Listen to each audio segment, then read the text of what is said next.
Նայիրի, հայկական լեռնաշխարհի 5 գաղտնիքներից մեկը, բարև ձեզ։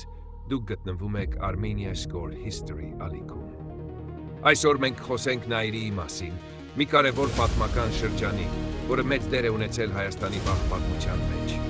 Բայց մինչ սկսելը մի փոքր խնդրանք։ Սեղմիր լայքի կոչակը եւ բաժանորդագրվիր Armenia History ալիքին, որովհետեւ այլ դու գտնես Հայաստանի պատմության ամենահետաքրքիր փաստերը։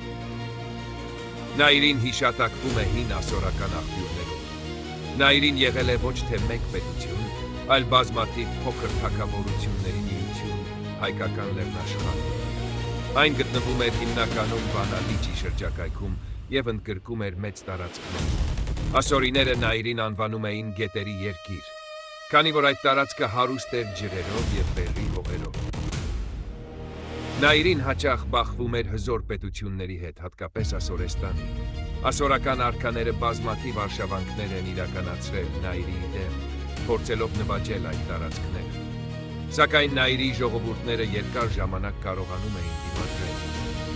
Շատ կարևոր է հասկանալ, որ Նայիրին դարձավ հիմք մեկ այլ մեծ պետության համար։ Այդ պետությունն է Ուրարտու։ Ժամանակի ընթացքում Նայիրիի տարբեր իշխանությունները միավորվեցին եւ ստեղծեցին ուժեղ թագավորություն, որը մենք գիտենք որպես Ուրարտու։ Հետագայում Նայիրի անունը դարձավ նաեւ Հայաստանի գեղեցիկ բանաստեղծական անվանում։ Շատ հայ գրողներ օգտագործել են այն ներկայացնելու հայրենիք։ Եթե քեզ հետաքրքիր են նման պատմական թեմաներ, մի մոռացիր լայքել այս տեսանյութը եւ բաժանորդագրվել Armenia History ալիքին, որպեսզի չկորցնես նոր վիդեոները։ Ամփոփում Նայիրին հին հայկական լեռնաշխարհի ցեղային միությունը գտնվել է Վանա-Լճի շրջակայքում, պայքարել է Ասորեստանի դեմ, դարձել է Ուրարտուի հիմք։ Շնորհակալություն դեպի համար։